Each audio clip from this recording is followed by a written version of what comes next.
He didn't notice me when I stepped into the ballroom. Not at first. The yacht club's closing gala was supposed to be for members and their plus ones. My invitation? Declined. My presence? Unexpected. He thought I was away in Vermont at a writing retreat. He even encouraged it, texted me that he hoped I'd find inspiration while he enjoyed his quiet weekend. Quiet. Sure. He walked in 15 minutes after I did, perfectly on brand. Navy jacket, smug half-smile, and a woman on his arm wearing a champagne-colored satin dress. Her hand looped through his like it belonged there. Before we dive in, hit like if betrayal has ever come from the person you least expected.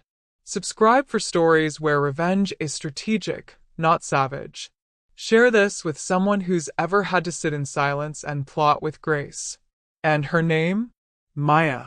My best friend since college. My bridesmaid. My co-founder of the Silent Book Club. The woman who once helped pick out the exact shade of lipstick I wore at my wedding. And now, she was smiling at my husband like I'd never existed. I didn't walk up to them. I didn't cry or confront. I sipped my drink, waited for my cue, because tonight wasn't just about watching their performance. It was about flipping the final slide of the presentation he helped build, the one I accidentally uploaded from my USB. And when it played, neither of them would ever walk into this club again. 10 years of marriage, 18 years of friendship, and one perfectly timed keynote address. Greg had no idea the gala's closing speech was mine until they wheeled out the podium. He'd assumed, as usual, that I'd taken a back seat in everything, his career, his lies, his little social club. But the board asked me months ago to give the final address. They wanted something elegant, meaningful, memorable. And I delivered. What Greg and Maya didn't know was that the slide deck wasn't handled by the club's tech guy. It was submitted by me, personally, via USB. On that USB were pictures from over the years, club events, anniversaries, fundraisers. A nostalgic journey through the seasons.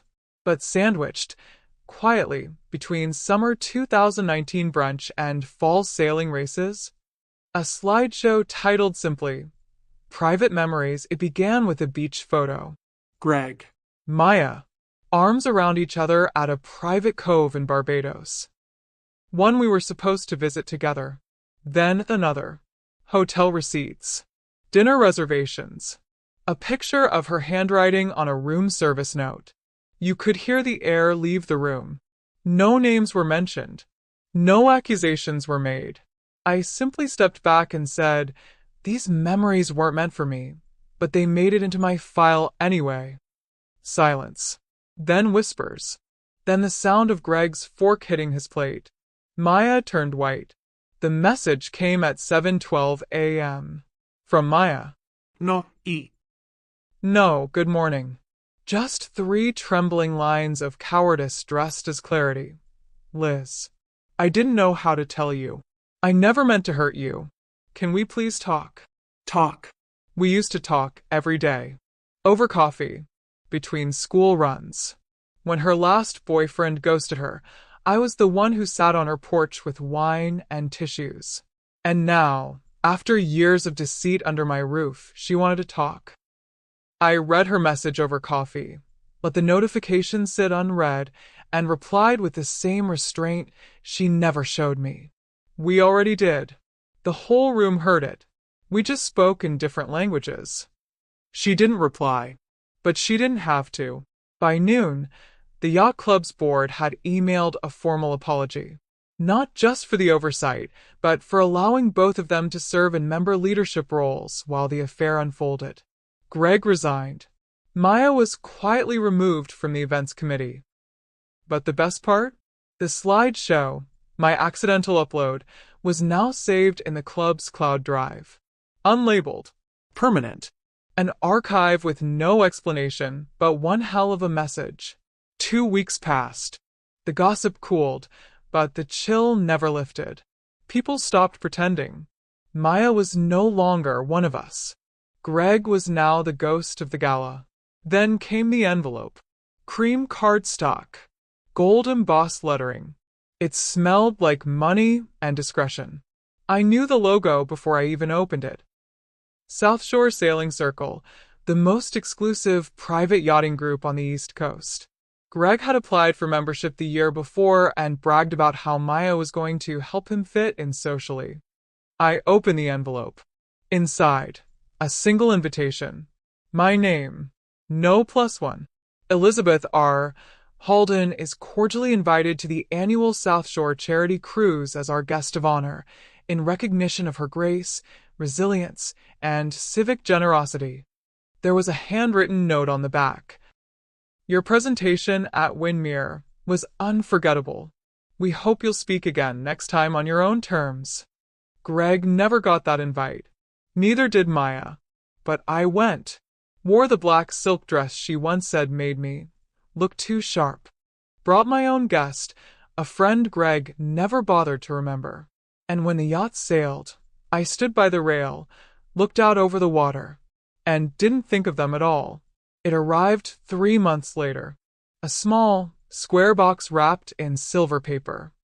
His signature style. Greg used to say presentation mattered more than the gift itself. I always thought that was a metaphor for how he treated our marriage. The card inside was unsigned, but the handwriting? Unmistakable. For all the years we shared. I hope you find peace. Gee. Inside the box was a delicate necklace. A yacht club pendant, navy enamel, gold trim, the same one Maya had worn on their accidental weekend trip to Bermuda. Only this one was new, still boxed, still meaningless. It wasn't guilt. It wasn't remorse. It was a souvenir from a man who wanted to rewrite the ending without facing the chapters. I didn't respond. I didn't curse. I simply repackaged it with a new note. Return to sender. Contents irrelevant. History archived. I mailed it to Maya. Let her wear the weight of what they thought I wanted.